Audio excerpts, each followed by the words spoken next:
Bueno, la jornada de ayer la Comisión Mixta despachó el proyecto anticolusión, la iniciativa que, entre otras cosas, establece penas de cárcel de hasta 10 años y que la Fiscalía Nacional Económica sea el único organismo que podrá iniciar acciones penales. Queremos profundizar en este tema. Para ello tomamos contacto con el senador de Renovación Nacional, Alberto Espina. Senador, gracias por este tiempo junto a CNN. Muy buenas tardes.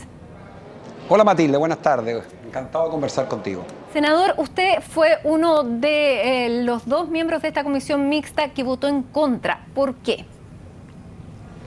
A ver, voté a favor de todo el proyecto, salvo un punto específico. De hecho, el proyecto es una moción nuestra que tiene 6 años y que por fin logró aprobarse y que de una u otra forma se refundió con un mensaje del gobierno.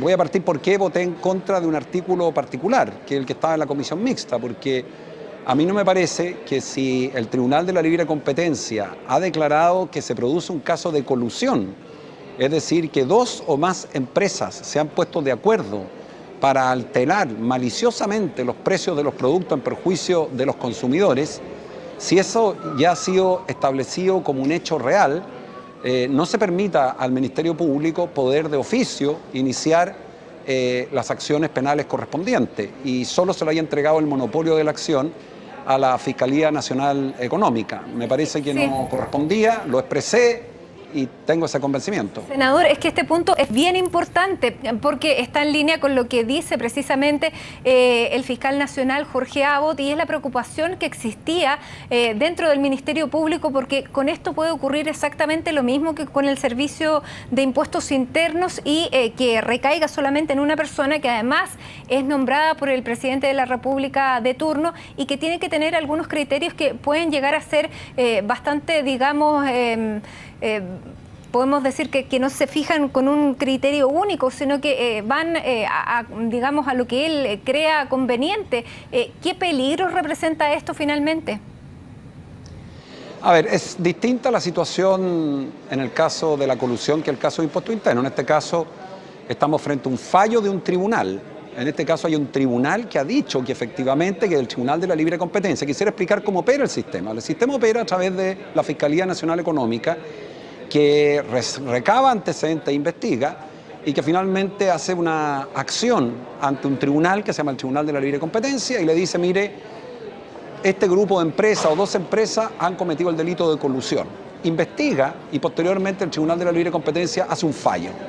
Ese fallo, el Tribunal de la Libre Competencia, si declara culpable a los autores de esta conducta, surge la pregunta, ¿puede ejercerse la acción penal o no? En este caso, lo que estableció el Senado es que si se trata de casos que afectan gravemente la libre competencia, el fiscal nacional económico va a estar obligado a querellarse, obligado.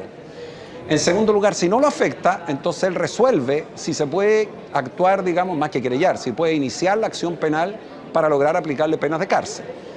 Yo lo que discrepo de la comisión es que no veo ninguna razón para que se haga esa distinción. A mí me parecía que si hay un tribunal que ya ha dicho que hay un caso de colusión, no solo fuera obligatorio para la Fiscalía Nacional Económica querellarse cuando hay graves infracciones a la libre competencia, sino que lo resolviera la Fiscalía Nacional del Ministerio Público, que investigara los hechos y que realmente permitiera determinar si hubo delito penal o no hubo delito penal. A mí me parecía que eso era lo correcto, era lo sano, era lo lógico, pero quiero señalar que en todo caso la Fiscalía Nacional Económica, si ve que hay infracción grave a la libre competencia, entonces tiene la obligación de querellarse. Y si no lo hace, tiene que justificar por qué no lo hizo, tiene que hacer una resolución fundada. Yo habría sido más simple, habría establecido, que fue lo que traté de persuadir a mis colegas y no lo logré, es que si hay una sentencia, usted comprenderá, condenatoria de un delito, que es uno de los delitos más graves que existen en un país, de los delitos más graves, porque se trata de un engaño, de una actuación de mala fe, que finalmente, sin que pueda la ciudadanía defenderse, significa que 2 o más empresas se ponen de acuerdo para alterar los precios o para repartirse el mercado o, en definitiva, para repartirse el territorio o las cuotas de un producto determinado. Entonces, yo en ese aspecto discrepé de la comisión y perdí. Sí. Yo habría preferido que fuera la Fiscalía del Ministerio, o el Ministerio Público pudiera de oficio, condenada a una persona por el Tribunal de la Libre Competencia, poder actuar. Senador, sí, una pregunta para cerrar este tema y para hablar de otros puntos de esta ley que aparecen como positivos, pero ¿por qué es solamente la Fiscalía Nacional Económica la que puede llevar estos antecedentes ante el Tribunal de la Libre Competencia y no, por ejemplo, el Ministerio Público, si es que le llegaran informaciones que así corroboraran que existe una sospecha de colusión? No, en eso no hubo ninguna discusión ni en el Ministerio Público. Te explico. Quien está a cargo en Chile de investigar la eventual existencia de casos de colusión es la Fiscalía Nacional Económica, que es una especie de Ministerio Público, pero dedicado a los temas económicos de esta, que son temas muy complejos. Entonces ellos realizan una investigación, la han realizado con bastante éxito. Ustedes han visto que cayeron el caso de la farmacia, el caso de los papeles, el caso de los pollos, o sea, ha tenido un muy buen éxito la Fiscalía Nacional Económica, porque antes no se descubría nada, ahora se descubre. Entonces, una vez que la Fiscalía Nacional Económica presenta el caso ante el Tribunal de la Libre Competencia, que es un tribunal integrado legalmente por personas que son nombradas y que hacen la vez de jueces, fallan y condenan porque efectivamente consideran que hubo colusión, o sea, que hubo una actuación fraudulenta. Es ahí donde a mí se me produce la discrepancia, porque yo era partidario que el Ministerio Público, una vez fallado, pudiera actuar cuando lo estimara conveniente. La mayoría de la comisión consideró que solo lo podía hacer la Fiscalía Nacional Económica, debiendo hacerlo obligatoriamente cuando hay casos que se califican de grave infracción a las reglas de la libre competencia. Yo le he dado más amplitud para el Ministerio Público en ese caso puntual. Que eso también es bien discrecional cuando calificar que una acción efectivamente afecta gravemente la libre competencia. Tiene esta razón, por eso mismo que yo habría sido para mi gusto, yo habría dicho, si hay una condena por un tribunal, entonces ¿cuál es la razón para que no se pueda ejercer la acción penal?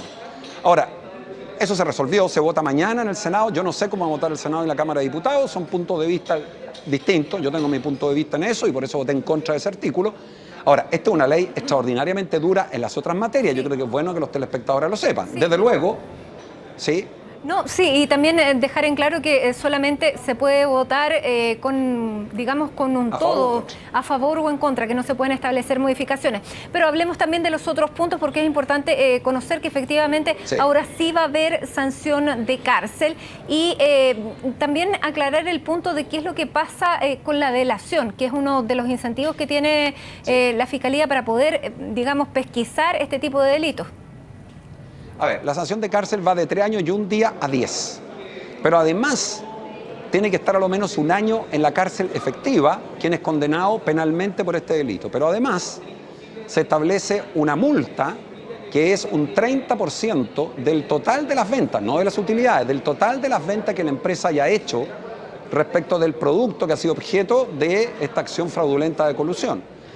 Si no se logra determinar cuál fue el 30% de las ventas, que no son las utilidades, vuelvo a insistir, se dice el doble de los beneficios. Y si ambas cifras no pudieran determinarse por la complejidad del caso, entonces la multa llega a algo así como cerca de los 60 millones de dólares. Las multas se han agrandado enormemente, se han acrecentado enormemente. Realmente han quedado multas extraordinariamente duras, según lo reconoce la propia Fiscalía Nacional Económica y la legislación comparada. Además, la empresa puede ser obligada por el tribunal a disolverse, pero además se establece que los consumidores, que son los que sufren de esto, van a tener acciones de indemnización de perjuicio por cantidades muy altas, de forma tal que quien quiera coludirse va a ser duramente castigado. Ahora, ¿qué pasa con la delación compensada? La delación compensada fue muy defendida por la Fiscalía Nacional Económica con buenos argumentos. Ellos sostienen que para que se descubran estos casos alguien tiene que delatarse. Y esto existe en muchas legislaciones del mundo. Y el que se delata y entrega toda la información, el primero que se delata y entrega toda la información y permite descubrir toda esta maniobra delictual de cuello y corbata que tiene por objeto perjudicar a los consumidores, a los chilenos y chilenas que compran los productos, él va a tener un beneficio y es que va a quedar exento de la responsabilidad penal y va a quedar exento de la multa, pero no de la indemnización que deba pagar a los consumidores. Esta es una figura que existe en la mayoría de las legislaciones del mundo y que lo que busca es precisamente permitir que estos casos se descubran, porque nosotros lo que tenemos que pensar es que estos casos logran descubrirse. Hasta hace unos años atrás, En Chile ni uno de estos casos se descubría y gracias a la figura de la delación compensada se empezaron a descubrir. Y por lo tanto ese es el contexto. Si usted me pregunta mi opinión en general, discrepo claramente de que el Ministerio Público no pudiese ejercer la acción una vez condenado por el Tribunal de la Libre Competencia para perseguir la responsabilidad penal. El Senado lo que resolvió es que, la Comisión Mixta, perdón, es que lo haga la Fiscalía Nacional Económica obligatoriamente en los casos en que hay, como te dije, falta grave a la libre competencia. Y en las demás normas, a mí me parece que la legislación quedó en Chile súper bien. O sea, es una legislación a la altura de las legislaciones que tienen los países que combaten duramente este tipo de delito, que es un delito con razón. La ciudadanía dice, pero ustedes aprueban la agenda corta contra el robo, el asalto. Tienen toda la razón, con normas muy duras, se aprobó hoy día. Pero ¿qué pasa con los delitos de cuello y corbata? Bueno, este es un delito típico de cuello y corbata que ha quedado con durísimas sanciones, junto con el delito de cohecho y soborno, que también lo aprobamos en la Comisión de Constitución. También es un proyecto que a mí nos correspondió patrocinar a los 5 miembros de la Comisión de Constitución, senador Larraín, Arboe, Urresti, Araya y yo, y que eleva, pero considerablemente, porque las penas son ridículas hoy día, para los casos de soborno y cohecho. Soborno, para que los telespectadores lo comprendan, es el particular que va donde un funcionario público y le paga plata para que realice una conducta que puede ser indebida, una conducta que puede ser cometer un delito, y cohecho es el funcionario público que recibe la plata. La verdad que no es plata, es un beneficio indebido, nosotros lo extendimos, porque puede ser no solo plata, puede ser un beneficio de otra naturaleza. Las penas que nosotros establecimos son todas penas que son superiores por regla general a 5 años y 1 día, en circunstancias que las penas hoy día parten de 540 días, con lo cual prácticamente no hay pena de cárcel para estos delitos. Y este proyecto fue apoyado por el Ministerio Público. De hecho, a mí me tocó trabajar este proyecto con doña Marta Herrera, que es la jefa de la unidad anticorrupción, según entiendo, del Ministerio Público, y con el fiscal Abbott, y ellos quedaron satisfechos por la forma como tipificamos los delitos, de tal manera que en Chile el cohecho y el soborno sean duramente sancionados, porque son un delito en que se traiciona primero el deber que tiene un funcionario público, que es actuar con probidad, y en segundo lugar, obviamente, la fe pública y a la ciudadanía. Muy bien, senador, muchísimas gracias por este contacto y esta explicación de cómo quedó entonces este proyecto, que va a tener que ser votado ya como un todo. Así que muchísimas gracias por su tiempo con CNN Chile. Muy buenas tardes. Muchas gracias, Matilde, que te vaya súper bien.